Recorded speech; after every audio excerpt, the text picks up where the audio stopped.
Assalamualaikum warahmatullahi wabarakatuh. Perkenalkan, nama saya Cici Argono dengan NIM 131421062. Pada video kali ini saya akan menjelaskan materi tentang konsep dan ruang lingkup administrasi pembangunan.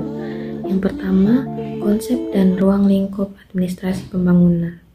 Definisi dari administrasi dan pembangunan. Kata administrasi berasal dari bahasa Belanda atau administrati, yang artinya segala kegiatan yang meliputi tulis-menulis, ketik-mengetik, komputerisasi, surat menyurat atau korespondensi, kearsipan, keagendaan, atau pekerjaan tata usaha kantor. Kata administrasi juga berasal dari bahasa Yunani, administrate.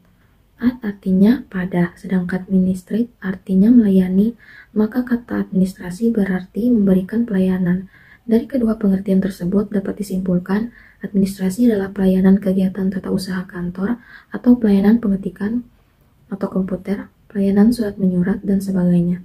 Sedangkan pembangunan atau development adalah proses perubahan yang mencakup seluruh sistem sosial seperti politik, ekonomi, infrastruktur, pertanahan, pendidikan dan teknologi, kelembagaan, dan budaya.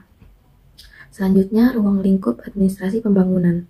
Secara umum, ada dua fungsi administrasi pembangunan, yaitu pembangunan administrasi dan administrasi di bidang pembangunan. Yang pertama, administrasi bagi pembangunan. Dalam hal ini, administrasi bagi pembangunan memiliki arti bahwa kegiatan administrasi dilakukan dari dan untuk pembangunan dalam pelaksanaannya.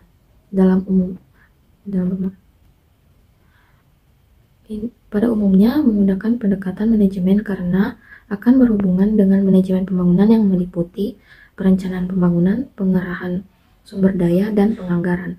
Yang kedua, pembangunan administrasi. Ini berkaitan dengan pembaharuan administrasi sebagai tindak lanjut dari pembangunan administrasi, yaitu adanya perubahan birokrasi dengan unsur. Itu birokrasi harus bisa mendorong partisipasi masyarakat. Birokrasi seharusnya tidak berpihak kepada yang kuat, namun lebih berorientasi kepada yang kurang berdaya. Birokrasi berperan dalam mengarahkan dan memberdayakan masyarakat. Birokrasi seharusnya terbuka dan bertanggung jawab. Selanjutnya, bagian C yaitu teori administrasi pembangunan. Definisi administrasi pembangunan. Yang pertama itu, administrasi pembangunan merupakan proses pengendalian usaha oleh negara atau pemerintah untuk merealisasikan pertumbuhan yang direncanakan ke arah suatu keadaan yang dianggap lebih baik dan kemajuan di dalam berbagai aspek kehidupan bangsa.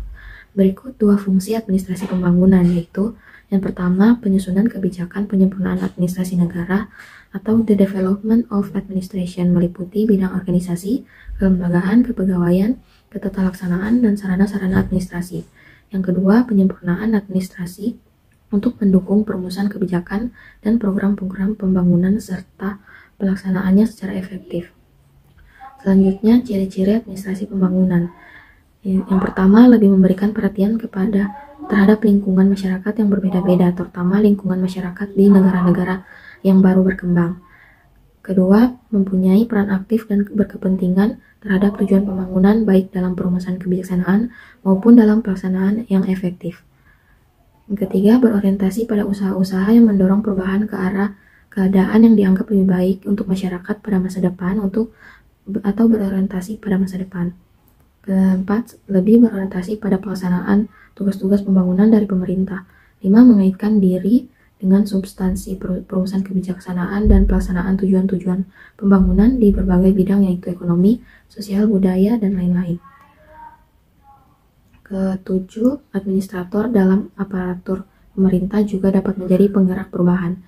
Kedelapan, lebih pendekatan lingkungan, berorientasi pada kegiatan dan bersifat pemecahan masalah. Ketiga unsur ini disebut mission driven. Selanjutnya, tujuan administrasi pembangunan, yaitu 1. Administrasi perencanaan dan program pembangunan seperti kemampuan dan mekanisme analisis serta pembentukan kebijakan pembangunan, sistem perencanaan dan penganggaran. Kedua, administrasi pembiayaan pembangunan seperti penyaluran biaya untuk keperluan berbagai aktivitas pembangunan yang memiliki sifat berbeda. 3. Administrasi program dan proyek pembangunan termasuk tata cara koordinasinya. 4. Administrasi sistem pengawasan dan pengendalian, pengawasan atasan langsung, fungsional. Selanjutnya, Aspek-aspek yang mempengaruhi administrasi pendidikan. Yang pertama, aspek politik. Pendekatan administrasi pembangunan berkaitan erat, saling berhubungan dan saling mempengaruhi keadaan dan proses perkembangan politik, ekonomi, sosial, dan lain-lain. Yang kedua, aspek ekonomi. Pertumbuhan ekonomi adalah salah satu bagian dari proses perkembangan sosial, politik, psikologi, kebudayaan, administrasi, dan ekonomi yang disebut pembangunan atau modernisasi.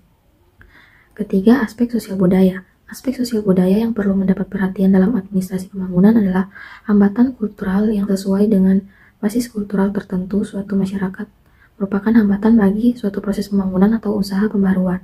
Yang keempat, aspek perkembangan ilmu teknologi dan lingkungan fisik. Salah satu hal yang penting dalam hubungan perkembangan ilmu dan teknologi dalam administrasi pembangunan adalah menjadikan ilmu dan teknologi sebagai sumber yang penting dalam proses perumusan kebijakan dan pelaksanaan pembangunan. Dengan demikian, kebijakan negara ataupun pemerintah memberi perhatian terhadap prospek masa depan berdasarkan perkembangan ilmu dan teknologi.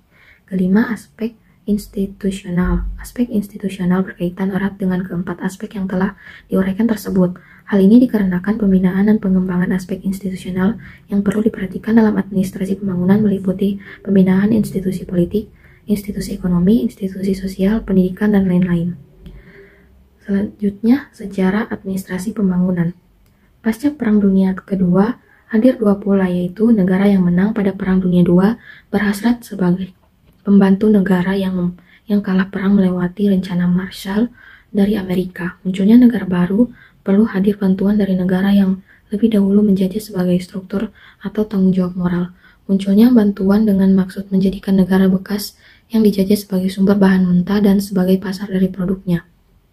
Kesimpulan, administrasi pembangunan adalah proses pengiringan suatu organisasi untuk mencapai prestasi puncak suatu tujuan pembangunan. Ini merupakan pelaksanaan dan wadah administrasi dalam mengintegrasikan kemudahan pencapaian objek bangunan. Administrasi pembangunan adalah seluruh usaha yang dilakukan oleh suatu masyarakat untuk memperbaiki tata kehidupannya sebagai suatu bangsa dalam berbagai aspek kehidupan bangsa tersebut dalam rangka usaha pencapaian tujuan yang telah ditentukan. Sekian, terima kasih.